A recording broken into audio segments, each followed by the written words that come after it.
करते हैं और बाजार की बातचीत को हम लेके चलते हैं ऐसे कॉर्पोरेट के पास जहां बहुत सारे बड़े दिग्गज इन्वेस्टर निवेश कर रहे हैं। सैट इंडस्ट्रीज की मैं बात कर रहा हूं। अगर आप फ्राइडे का एक्शन देखें तो सैट इंडस्ट्रीज का स्टॉक करीब करीब 11 से 12% चल रहा था। वहां बहुत सारे ट्रिगर्स हैं और बाजार के बड़े दिग्गज मेन कंपनी के अंदर भी ब्लॉक डील्स में एक्टिव नजर आए और उनकी एक सब्सिडरी भी आ रही है जिसका आईपीओ आने वाला है। हमारे साथ मिस्टर बंदूकवाला जुड़ रहे हैं सैट इंडस्ट्रीज के मैनेजमेंट कंपनी के डायरेक्शन के बारे में बात करने के लिए। मिस्टर बंदूकवाला, बहुत बहुत शुक्रिया हमसे बात करने के लिए।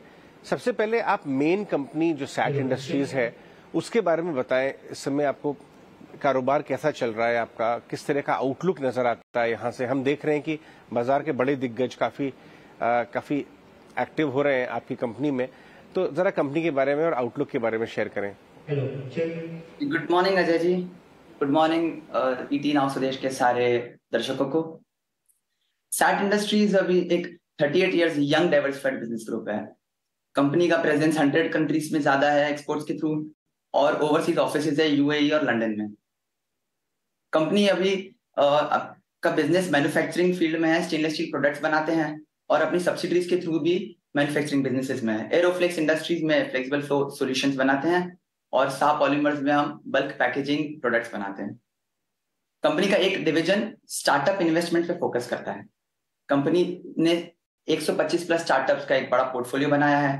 हम सीड और अर्ली स्टेज पे इन्वेस्ट करते हैं और हमारा सिलेक्शन क्राइटेरिया बहुत ही प्रोसेस ड्रिवन होता है, जिस वजह से हमारा सक्सेस रेट भी इंडस्ट्री में काफी अच्छा है। इस बिजनेस से जनरेट होने वाला रिटर्न जो है हमारे मैन्युफैक्चरिंग बिजनेस से भी ज्यादा होता है। अब ग्रोथ आउटलुक की अगर मैं बात करूं सर, तो पिछले कितने सालों में हमारा परफॉर्मेंस बहुत ही अच्छा रहा है।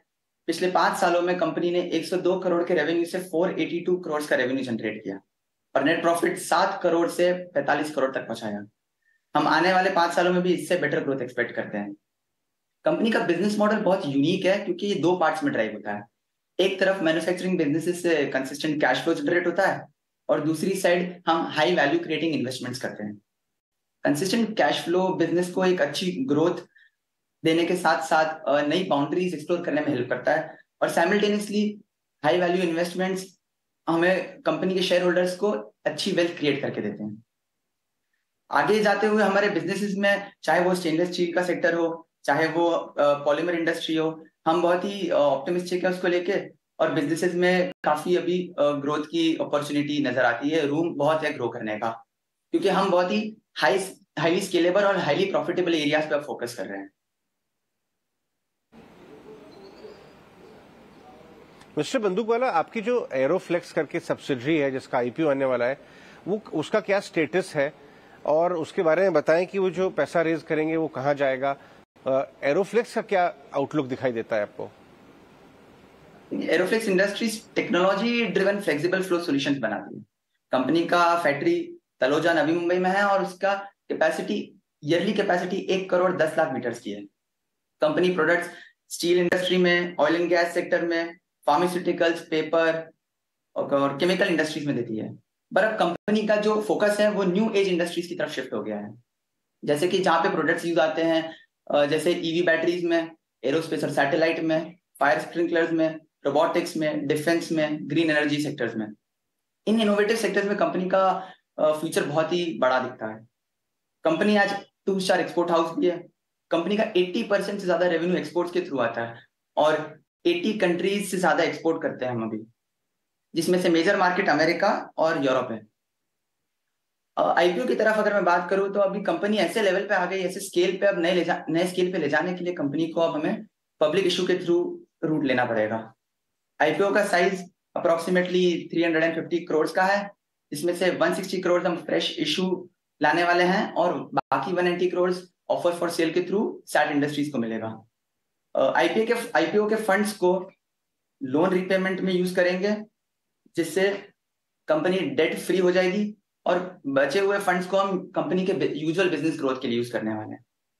पिछले 2 महीनों में सैट इंडस्ट्रीज ने एरोफ्लेक्स के 7% शेयर 76 करोड़ के लिए आशीष कचोलिया जी, जगदीश मास्टर जी, रोजी ब्लू प्राइवेट लिमिटेड, विकास खेमानी जी के कार्नी लेंस फंड और दूसरे इन्वेस्टर्स को बेचा है।